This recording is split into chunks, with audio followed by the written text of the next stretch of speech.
I'm Gentry Bro, here in Salt Lake City, birthplace of the Sundance Film Festival. As we'll show you later in this documentary, Sundance Film Festival wasn't always its name, and Salt Lake City doesn't play as big of a part in the festival as it once did. I'm here with Daria.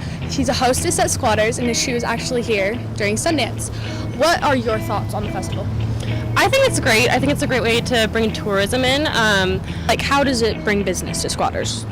Well, since the Rose Wagner Hall shows so many of the films, right when the films get out, we just get rushed full of people. Plus, the thing is since of the unique alcohol laws here in the state of Utah, we actually have some High Point beer, so that's something that tourists are also looking for when they're here in the state. Business aside, what do you think of the festival? I actually finally went up to Park City myself during Sundance this year, and I liked it. I thought it was cutesy and fun.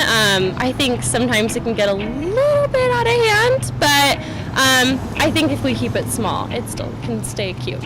How do you think the festival is doing promoting Salt Lake City? Do you think that they should promote it more, or? I think people think Sundance, and they don't even think Salt Lake City. They think Park City, they think mountains, they think like wilderness. I don't even think the whole even Utah thing comes into their head like hardly at all. It's just like movies and mountain. Is there anything that you would change about the festival?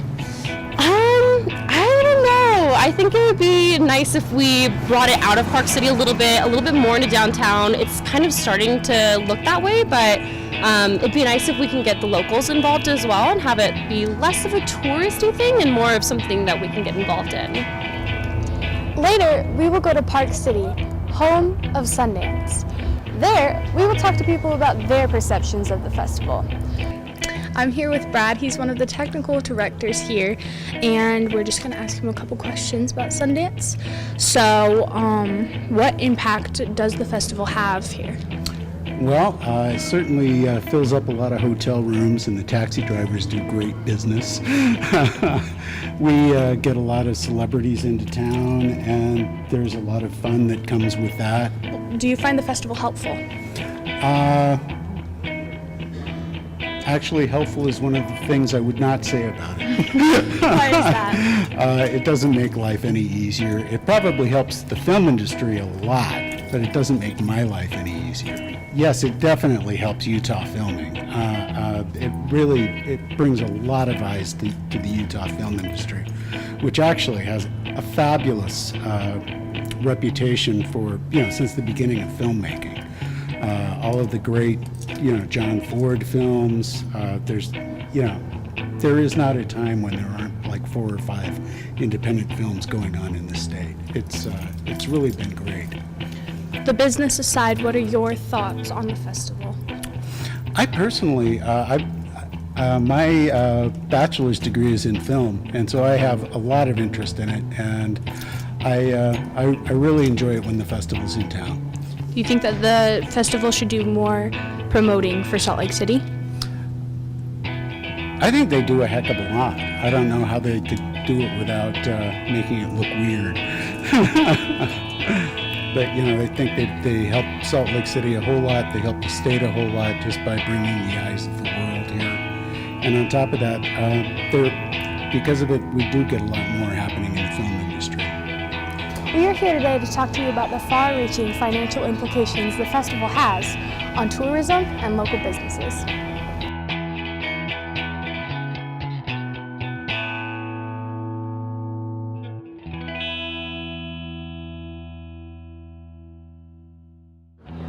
Welcome to Park City, Utah, home of the Sundance Film Festival. As you can see, Sundance brings thousands of people every year. In 2012, Sundance brought over 46,000 people. This is a far cry from the festival's beginnings. Way back in 1978, the Utah Film Commission introduced the Utah/US Film Festival. It was held in Salt Lake City. At the time, the heavy influence of the Mormon religion and the state's drastic liquor laws put a damper on the attendance. This led to only seminars and presentations in the early years of the festival.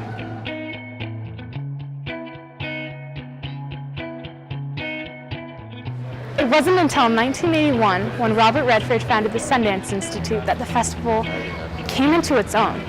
The festival relocated to here, one of the only places you could buy beer in Utah at the time, making it more appealing to Hollywood. The time was also moved from September to January, as suggested by director Sidney Pollack, because having the festival at a ski resort during the winter would draw more attention. In 1991, the event had officially been renamed to the Sundance Film Festival. Fast forward to more recent times. Over the first decade, the festival changed from a small, low-budget production to a massive spectacle for celebrities, paparazzi, and other film industry people, bringing over $70 million alone in 2011 for Utah's economy.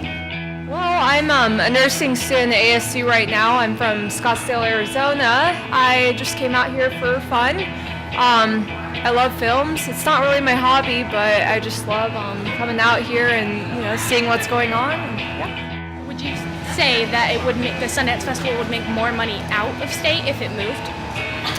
I think Park City attracts a lot of people in general because it's so beautiful. You have the skiing, you have all of the recreational activities, and it depends on where you take it to. I think Park City is perfect, although I think Sundance is outgrowing Park City a little bit. They could expand it. If there's anything you could change about the festival, what would it be? The shuttle system. I think there should be more shuttles running more frequently.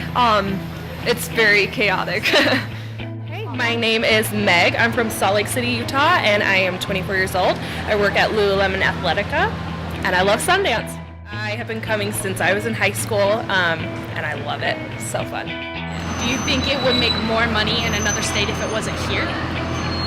I don't think so. I feel like the people who choose to come and see the movies are the ones that are okay with whatever morals are being shown, and I feel like if you have an issue with it, you shouldn't come, but I feel like Park City in general brings from a lot of different places, countries, states, and I don't think that the religion is a huge impactor on the festival. With that being said, is there anything that you would change about the festival? More parking. My name is Pierce, and I'm from Scottsdale, Arizona. I'm a mathematician from ASU. With the more attention that it gets from paparazzi and more celebrities that are coming, how do you feel about the growth of this festival? I think it's a good thing. I think that being an independent film festival, that it's gained acclaim over the years. You see the Sundance Film Festival Awards on some of these movies, and I can also see that it's probably the impetus for change in Hollywood, like different styles of movies, and I think that the more acclaim that it gets can change the national theater for film, and at the same time, economically for Park City, if it's bringing in more people and bringing in income to Park City and Salt Lake, I don't see how it's a bad thing at all. Every January, people from around the world come to see the American and international independent films that were chosen in early November. For 2 weeks every year, this small town becomes a playground for the rich and famous.